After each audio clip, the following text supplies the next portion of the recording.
2025 was a season riddled with injuries.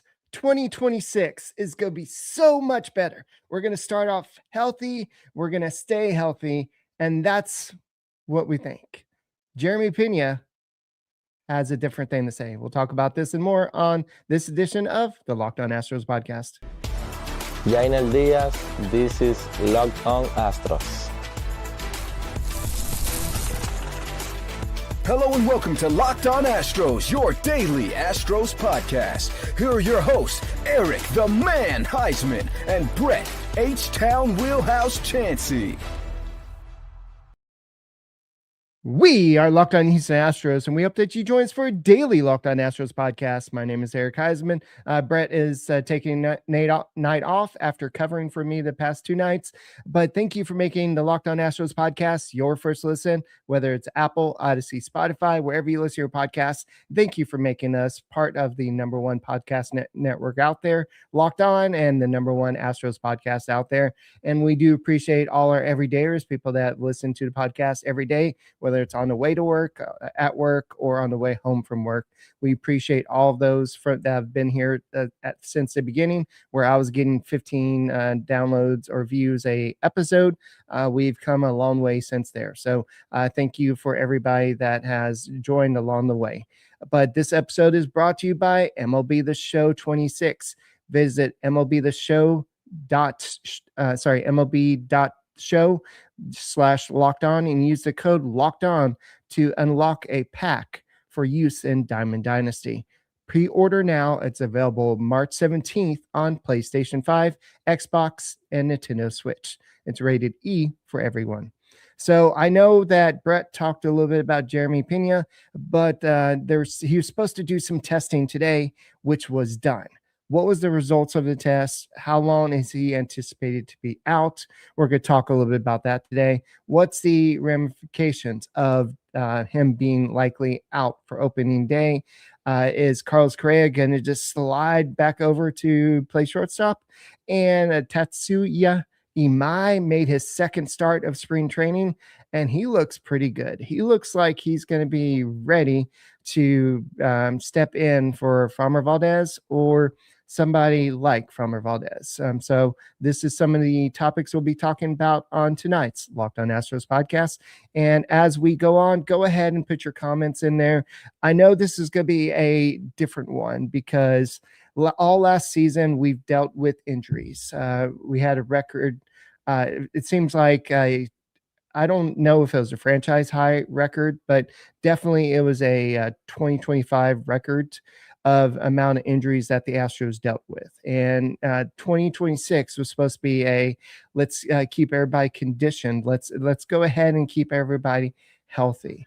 And I know that you had Jose Altuve, Carlos Correa. They were supposed to participate in the World Baseball Classic, but of course, the insurance issues kind of took that out of play because there's too many. I know the Astros, probably after Altuve got injured the last time and missed, I don't know how long, I would say it was at least almost half the season, if less. I think the insurance on that was probably really high. And I know that Bad Bunny offered to pay for that, but the Astros and Carlos Correa just decided that, and Jose Altuve just decided that it was not a good idea for them to play. Carlos Correa wants to focus on playing third base.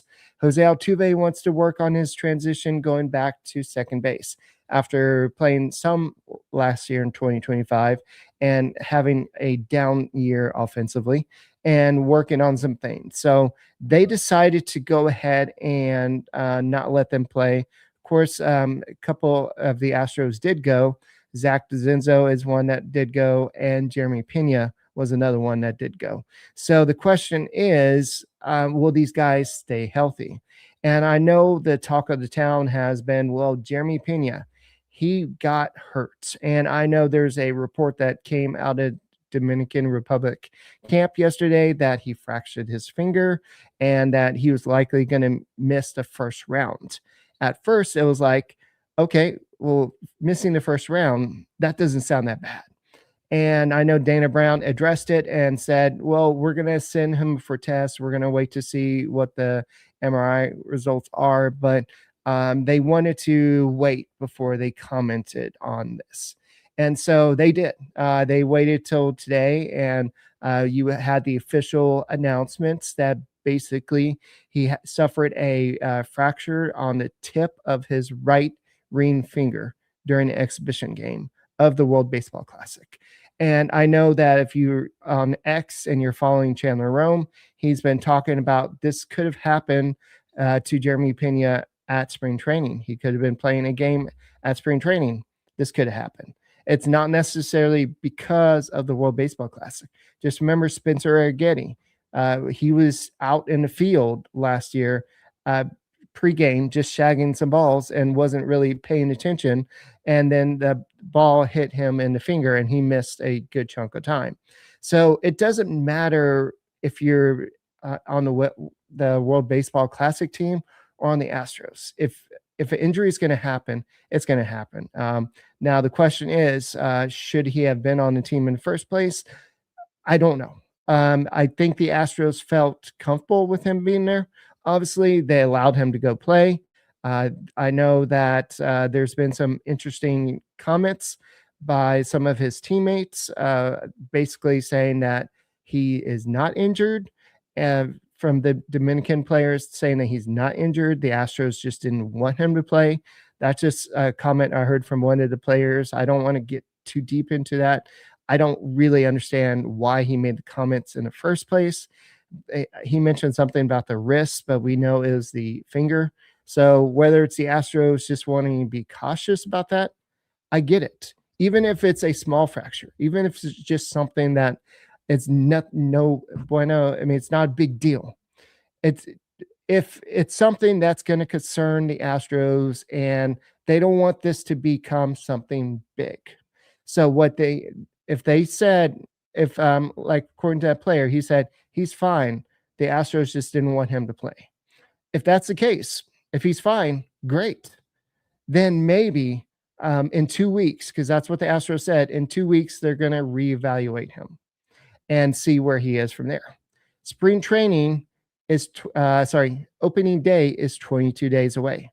You got 3 weeks before opening day, 2 weeks before you reevaluate Jeremy Peña.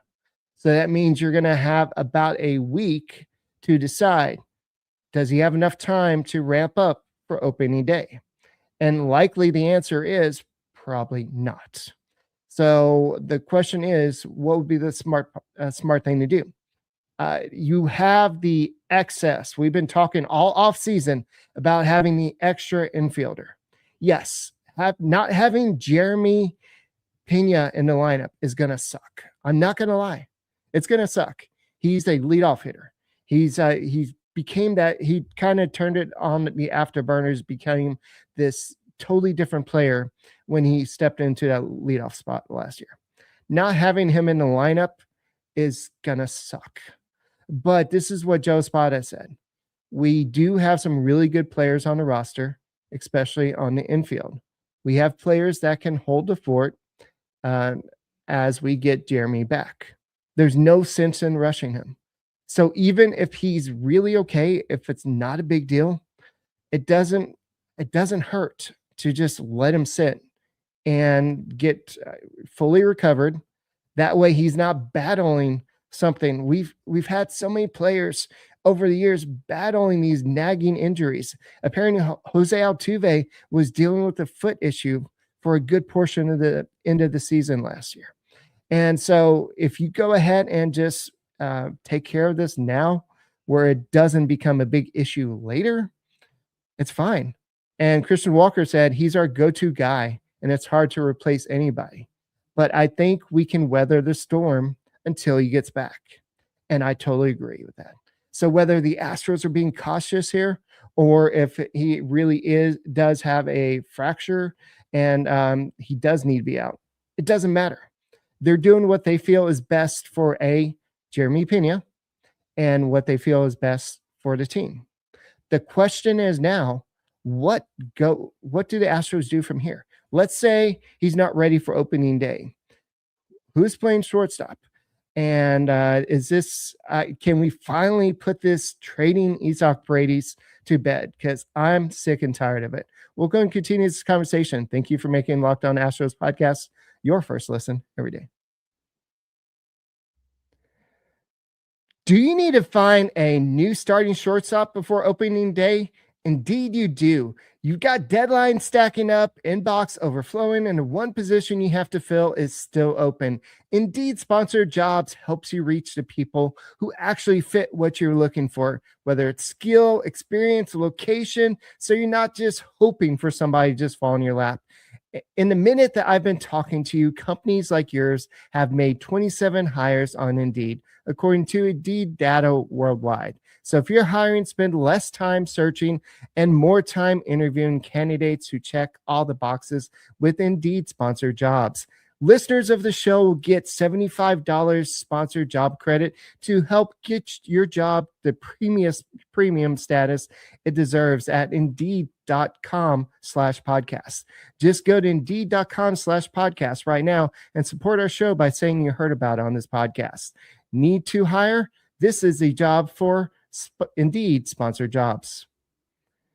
And whether it's baseball season, basketball season, whatever you're in the mood for, that's what FanDuel is in the mood for. College basketball is nonstop, big games, tight spreads, momentum swings every single night, from early tip-offs to late night West Coast shootouts. There's always action on the board. And right now, FanDuel is giving you a way to turn that energy into even bigger potential wins with a college basketball parlay profit boost. You can build any college hoops parlay into what you want, rivalry games, ranked matchups, whatever that you want to get into for that night. You can mix spreads, totals, and player props to match how you see the slate playing out.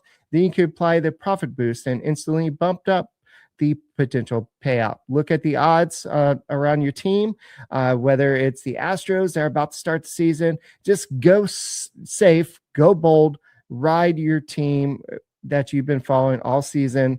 If it's a parlay, if it's your style, just go and do it. So head to FanDuel.com to get started. That's FanDuel.com. FanDuel, play your game. Hey guys, thank you for making Locked On Astros podcast your first listen every day. Whether it's on YouTube, go and subscribe to us. Go and make us first listen, Apple, Odyssey, Spotify, wherever you listen to podcasts, go and check us out. And go and check out the Everydayers Club, where you can, for as little as $5 a month or $50 a year, you can get access to the ad-free versions of the podcast, get access to the Discord server, upgrade to the all-access version, where you can get the daily newsletter. You get access to the subtext, where you can text Brett and I. All you have to do is just go to lockedonastros.supercast.com and go ahead and become a member right now. So I know that all the talk this offseason was about trading Isak Paredes, not necessarily because anybody really wanted to, but it's about finding ways to get everybody playing time. And you have to understand, these are all guys that wanted to, like Carlos Correa, he wanted to try to get a gold glove. You have Jeremy Peña before the injury. He's probably wanting to compete for a gold glove. So these guys are wanting to play every day. Jose Altuve, he already said he wanted to play every day. So it's just finding a way to get everybody playing time. This is not the way we wanted to find playing time for Isak Paredes. But I think even when Jeremy Peña comes back, I think they're going to find a way to make it happen. And like I've been saying for about a week now, it's got to be. I don't care what's being said by the manager. They're going to have to put Alvarez in the left field a lot more. Yes, you could do some type of rotation, but for now, let's just focus on, let's say that Jeremy Peña is out of the opening day lineup with this injury and maybe comes back a week later. What do the Astros do? And so originally it was thought that they're going to keep Carlos Correa, who made that transition last year to third base, at third base, because he's still learning how to play. I know he played the last part of the season at third base and looked pretty good, but Why move him back when he's still trying to learn that position at third base? So, but Joe Espada did say today that he is going to give Carlos Correa some turns during spring training at shortstop, but Nick Allen is likely going to have a lot of starts during spring training at shortstop. So you could have some games where Nick Allen is the starting shortstop and Carlos Correa stays at third base during the regular season until Jeremy Peña comes back. That's just what you could see. I don't think you're going to see like Isak Paredes playing shortstop or anything like that, but you can always see Carlos Correa just move back to his natural position. I think with him, it's like riding a bike. I mean, he was a platinum Gold Glover. He's somebody that can, I think, do it. It's not a question of can he play shortstop anymore. It's just, do they really want to break up his routine of playing third base, because it is a little bit different angle. So that's the only question. That way it'll open a spot for Isak Paredes to play third base where he's more comfortable at, and you can keep Alvarez at DH for now until you have to make that decision down the road. So that's likely what's going to happen. But Nick Allen has become a lot more important to this team. Before today's game, he was having a little bit pretty good spring training, but overall he's batting 286 with a 690 OPS. No homers, 1 RBI, 1 stolen base. But you're not counting on Nick Allen, who's 27 years old, with 9 career home runs, a 213 batting average, 537 OPS, to all of a sudden be a superstar. He's a great defensive player. He's somebody that is a Gold Glove caliber player. But I do not want to see this guy getting a lot of playing time at the expense of Jeremy Peña. Jeremy Peña needs to return back to his lineup, but at the same time, give him time to heal. You've got the coverage right now. If any team can withstand somebody like I'm going to talk about in a second. We did a top 100 players on Locked On, and Jeremy Peña is on that list. He's number 47.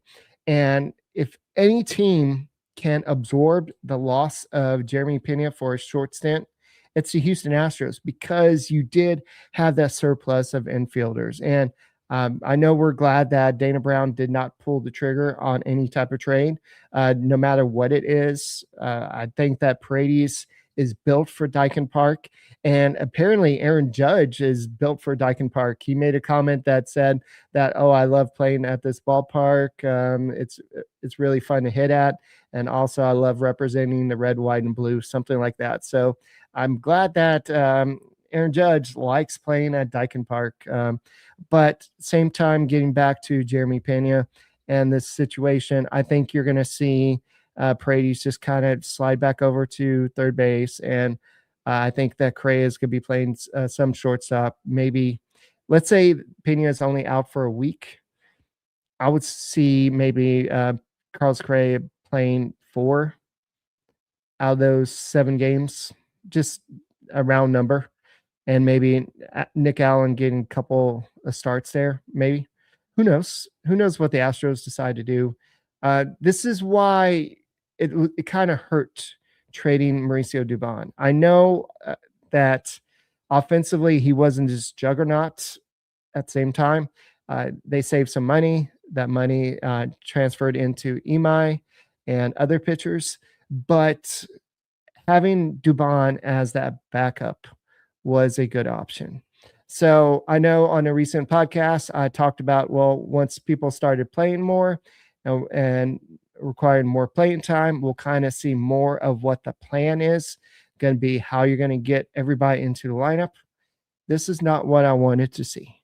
But I think the Astros are just doing what they're supposed to do. And Jeremy Peña, just take your time, do what you need to do to get back, because the Astros need you. They need you leading off. So next question is, who's going to be leadoff hitter?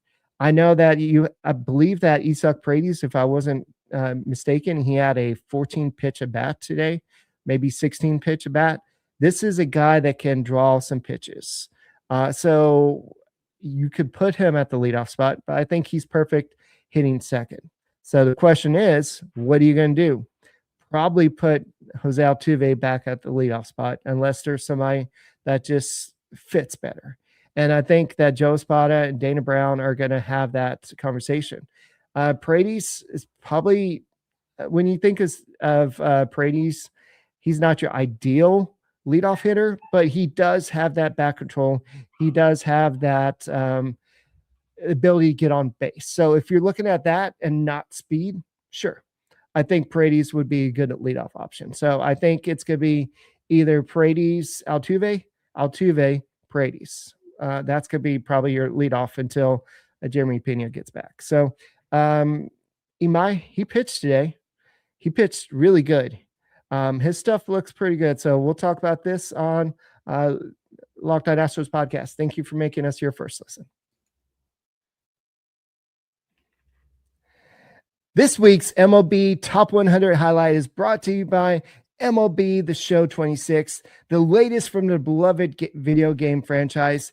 Each week, we'll be highlighting the stars of MLB's top 100 players list, the elite names you should be controlling, building around, and going head-to-head with MLB The Show. Today, we'll be talking about number 47, Jeremy Peña. Yes, we've been talking a lot about this guy during this podcast, but he took the next step forward in 2025. He can do the same thing for you in MLB The Show 26. So whether it's World Baseball Classic, the Astros, just go ahead and get the players that you want to build around. So that's this week's MLB Top 100 highlight presented by MLB The Show 26, where you can play, manage, and build with your favorite players and teams. If you love talking baseballs, you love playing it even more, visit MLB.show/locked-on and use the code locked-on to unlock a pack for Houston Diamond Dynasty.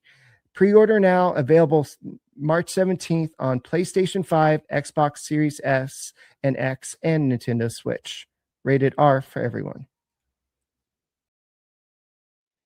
Hey guys, thank you for making Locked On Astros podcast your first listen every day. Whether it's on YouTube, go subscribe to us, go and make us first listen. Apple, Odyssey, Spotify, wherever you listen to your podcasts, go and check us out. So a lot of the talk after Tatsuya Imai had signed with the Houston Astros is how would his game basically adjust to basically MLB ball. And I know I was having a conversation with somebody today, and I said that the Japanese ball is a little bit different than what they use in the MLB. So he's going to have to adjust to that, and the hitters are going to have to adjust. And that's something that he talked about after the start, is that not only is he having to adjust to what to throw to certain hitters, but also they're having to adjust to him. And so today's game, 30 pitches, 19 of them were strikes, 2 innings pitched, 1 hit, 1 walk, 3 strikeouts. So he had 7 whiffs on 14 swings, which was a 50% whiff rate. His sinker averaged about 45 miles per hour. He touched 96.5 miles per hour.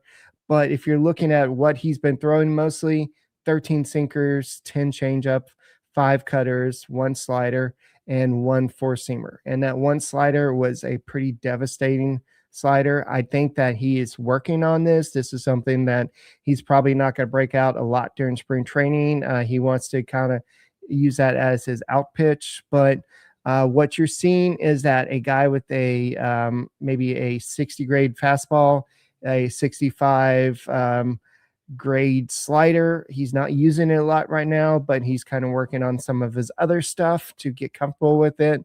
But his splitter, a 55, but control overall is going to be the biggest adjustment on getting used to a different baseball. But so far, he's looking pretty good. He made he already cut his walk rate from 11% last year from the previous career to 7% in 2025. So what you could be seeing is the Astros could have found gold. Now, if he has a great season with the Houston Astros, that could also be bad because he can opt out and go and get some more money.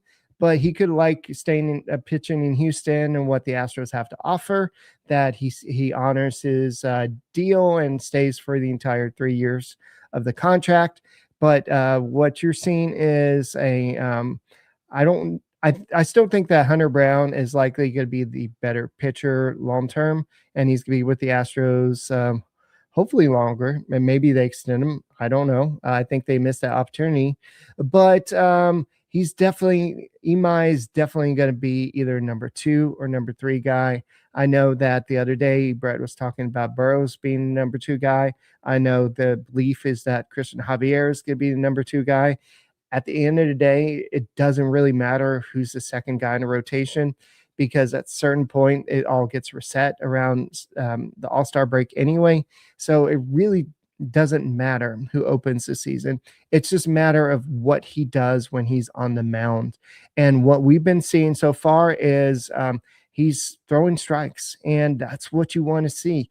They're not seeing the pitches, obviously, a 50% whiff rate. They're not making that adjustment early on. I know it's a small sample size, but what you're seeing is you're seeing him making that adjustment, and I think that the Astros have probably found a good one. They're struggling offensively. Don't get me wrong, they are struggling offensively, but I'm not worried about anything about what's going on here. So once everybody's healthy and playing, this offense is going to put some runs up. The pitching is looking like it's going to be pretty good. So they didn't get a lot of hits today, only 1 hit. So the Astros offense is kind of sputtering a little bit. They are 2-7 on spring training. But Eric Getty pitched in today's game as well. He pitched 3 innings, did allow 3 walks and 2 strikeouts, 1 hit allowed, 1 earned run. So that's a positive note to see Eric Getty go out there. And after he got roughed up a little bit in the first game, he went out there and showed a little bit better command. So overall, I think you're seeing a better the Astros starting pitching, I don't think is going to be the issue. Can they replace Framber Valdez's innings? They have. Can these guys stay healthy? Can they produce on the long run? That's still to be determined. But what you're seeing is we got to see these guys stay healthy.